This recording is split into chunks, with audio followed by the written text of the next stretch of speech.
Welcome to UNICEF Activate Talk, hosted by UNICEF Ghana. So UNICEF declared the year 2014 the year of innovation for equity. Now our theme for today's discussion is building virtual bridges, innovative solutions for reaching the unreached. We'll be having talks from 4 presenters. The 4 people would definitely tell us about their innovations and how they are impacting our societies and how they are changing lives of people. So our next presentation is coming from a group called Literacy Bridge. Literacy Bridge is actually a non-profit organization based in Ghana, but operating from the northern region, especially.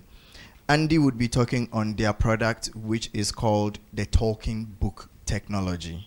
Andrew happens to be the technology ICT manager and a pioneering member of this project. And without much ado, let's invite Andrew Bayo. Good afternoon, good morning, and good evening to other listeners listening to us online from across the world. My name is Andy, and we're just going to talk about an innovative technology called the Talking Book. Knowledge saves a life. Knowledge saves a life when a poor mother in a rural community knows that her daughter is suffering from diarrhea and needs to give her oral rehydration therapy as first aid as she finds ways to get the child to the nearest health facility for further treatment. Knowledge saves a life when a rural folk knows that he needs to get under a bed net to protect himself from mosquito bites and consequently from malaria. That knowledge is not far-fetched from all of us seated here. We just flip out our mobile phones, our tablets, and we are on Google, and we have everything.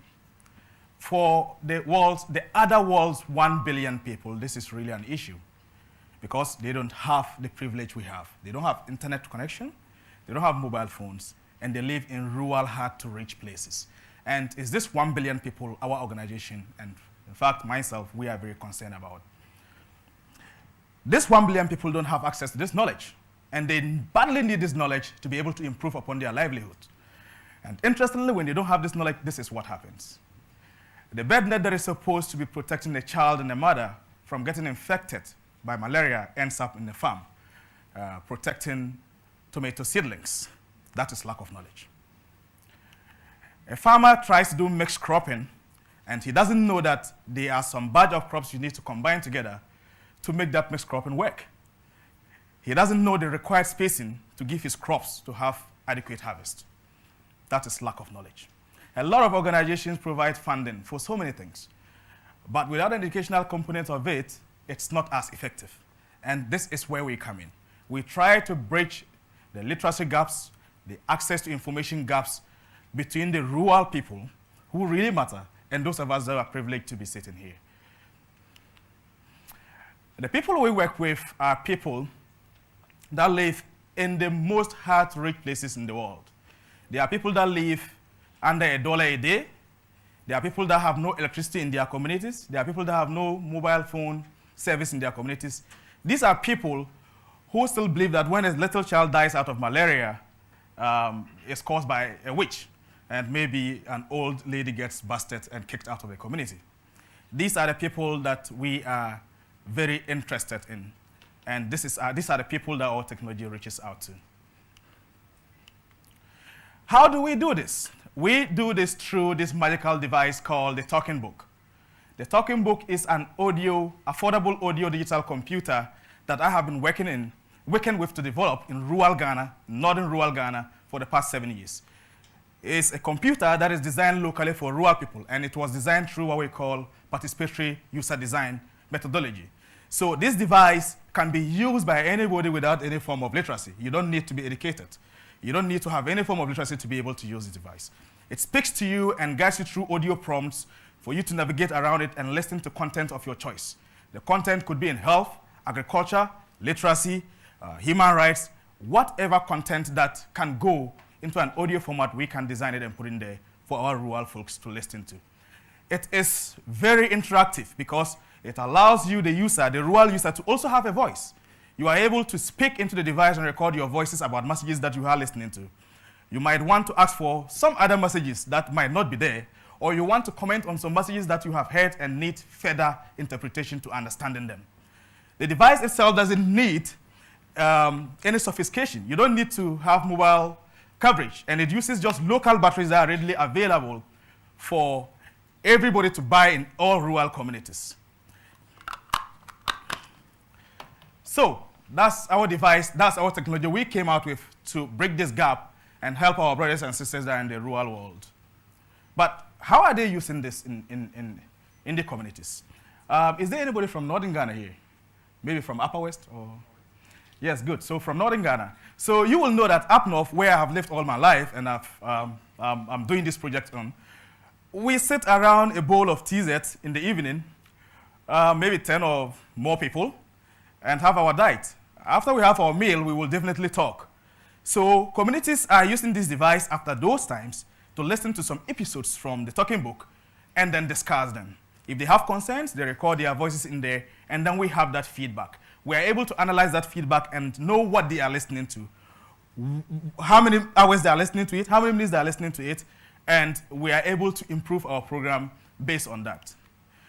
Farmers are using this. It's an access to knowledge tool. And once it's an access to knowledge tool, anything that you need to go in there, we can package it and customize it and localize it to meet your demands. Farmers are using this, and we are working with the Ministry of Food and Agriculture to design messages for rural farmers to learn from, because they are hard to reach, and the extension services are finding it difficult to reach all these people.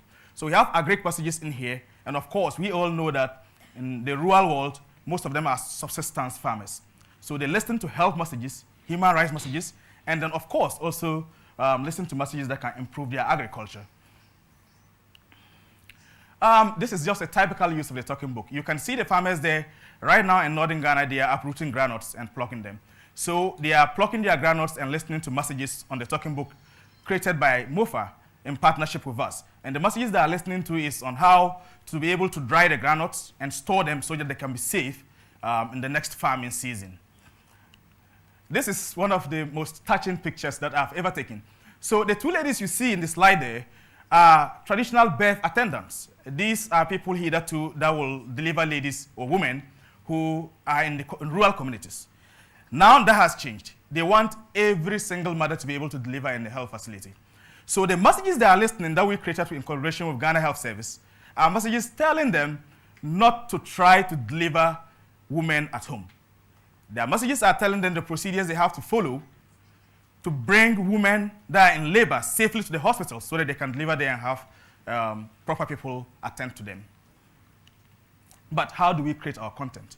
Our content is the most important thing, because we can all speak to people, but you need to understand how you can speak to people to change a behavior. Everybody wants to change, but it's not always easy to change. And with technology, it's very difficult for people to adapt. Well, we have been doing this for a very long time, and we are experts in this. And every single process of our activities is research-based. We do formative research to find out whether the message we are going to deliver, we should make it in the form of a song. Or whether the message we are going to deliver, we should make it in the form of a drama. Or the message we are going to deliver should be with an expert in health, an expert in agriculture, to deliver the message. Whether the message needs an endorsement from an opinion leader in the community to just authenticate it. Whether the message needs to be a story that somebody relays and people adapt to it. We have been doing all these things, and then we use our how and why tools to be able to do this. We just don't talk to people and tell them what to do, but we use formative research methods to be able to get people to adapt to what we are telling them to do. So specifically with UNICEF, these are the 6 strategic areas we are working on with them. And we have messages on all these 6 in communities that women and children are listening to, and then improving their lives with them. Talking about how far we have come, what has brought us here today. We started all this in 2009 when we first piloted our project, and we reached about 1,000 people. Today, we are happy to be reaching about 40,000 people with over 5 million minutes of messages. And we are also happy to report that with our UNICEF project that is ongoing, approximately 80% of our women that we are reaching out to are reporting behavioral change. They are changing their ways that they used to how they used to do things, listening to the messages that we have delivered to them. Well, Ghana is not an island in the world.